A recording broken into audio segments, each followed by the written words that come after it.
Hi everyone, and thanks for being with us on the Child Protection Party YouTube channel. We do suggest that you subscribe to our channel, ring the bell for further notifications, let us know what you think about any of the things that we post here, and join in this particular community by making comments below. We're going to talk about a very unsavoury topic today, which is grooming, and I've been asked specifically to talk about this in relation to how we can have conversations with kids about what is happening for them.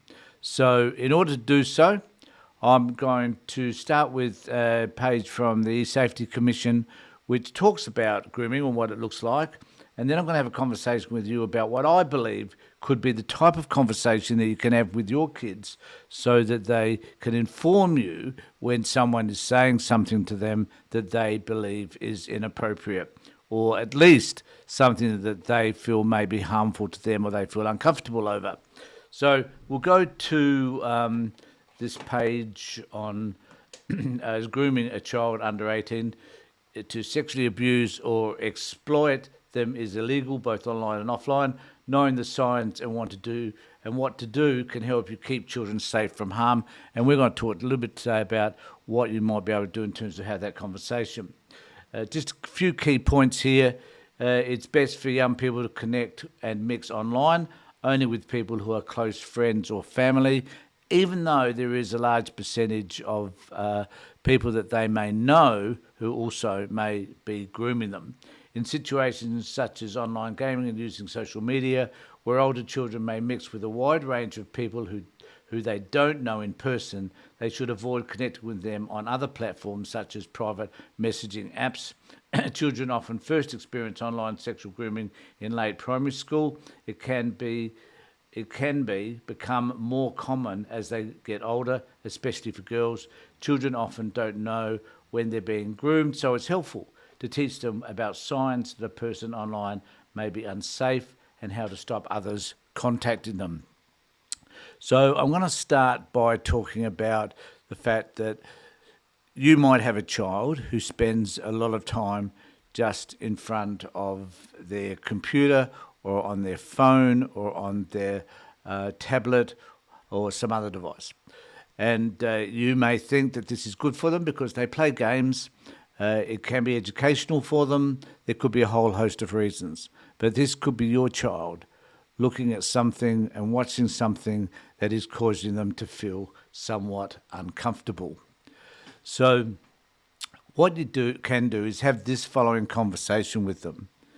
You can let them know, firstly, you need to understand that a child could be subject to grooming from the moment they access some sort of tablet or some sort of communication device using the internet.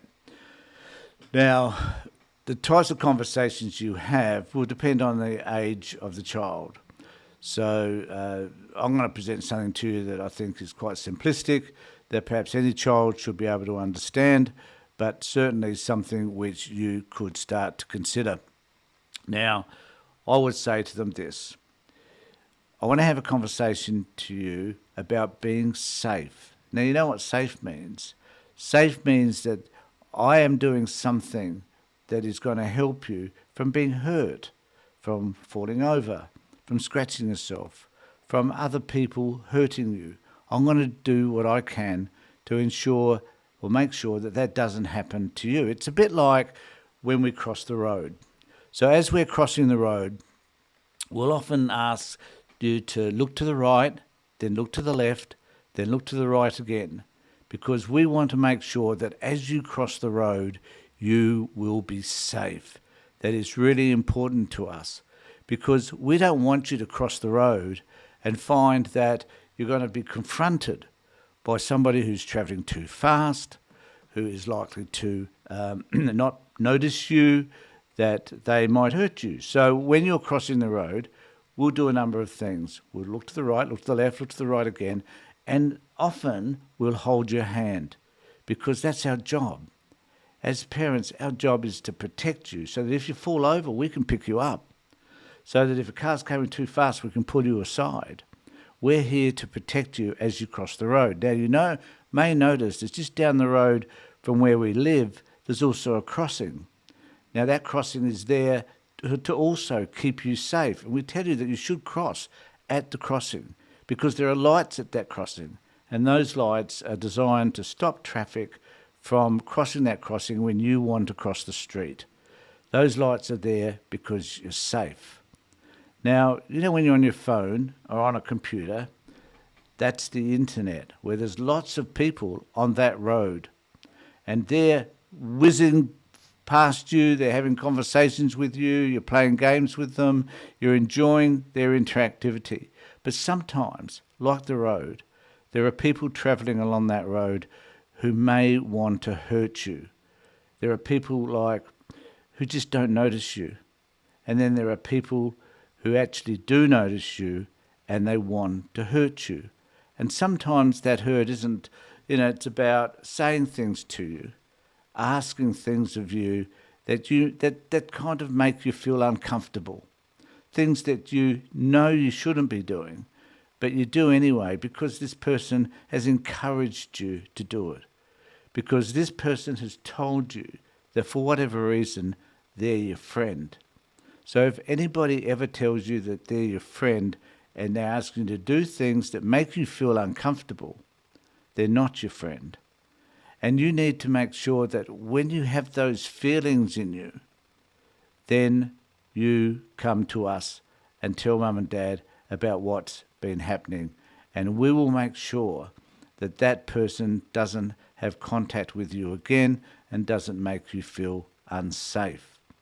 And I think at that particular point, you can ask them where they've been, whether there's somebody online that has had those conversations with them, whether there are people that have made them feel uncomfortable, what type of conversations would make them feel uncomfortable. And perhaps you could even cite a few.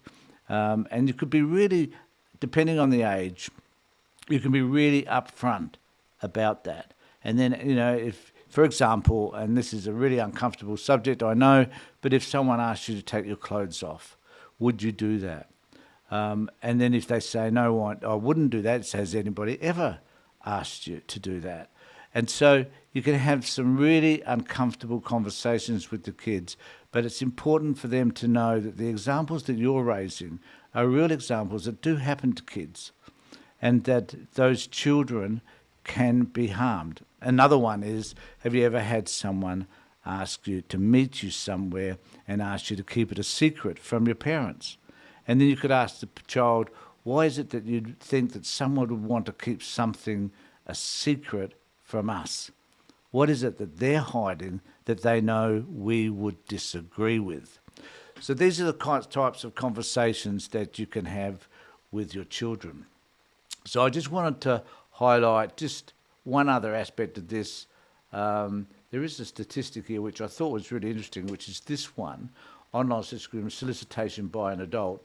13.3% are known adults. So to think that sometimes it isn't there's always someone they don't know, that's not true, but it's important to understand that 86.7% are unknown adults. So what is child grooming? Child grooming is the term used when abusers build up trust with children under the age of 18 so they are more likely to respond to requests that can lead to sexual harm.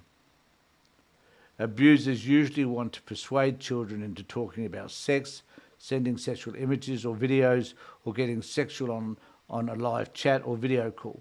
When this happens online, it is sometimes referred to as online sexual solicitation. They may also arrange to meet the child and harm them physically.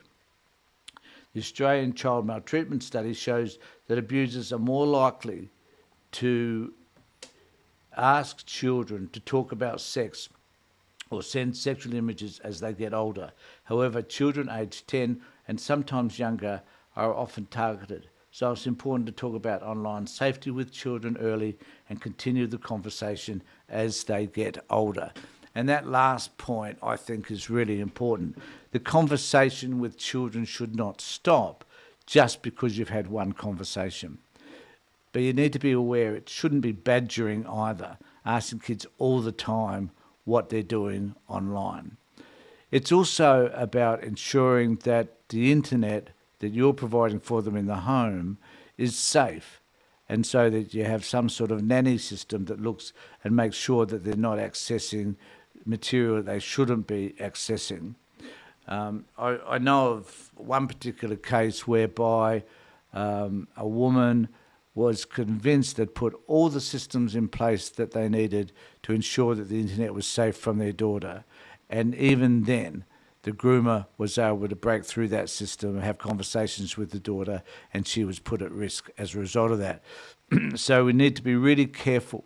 The best way we can deal with online grooming is about our relationship with our children.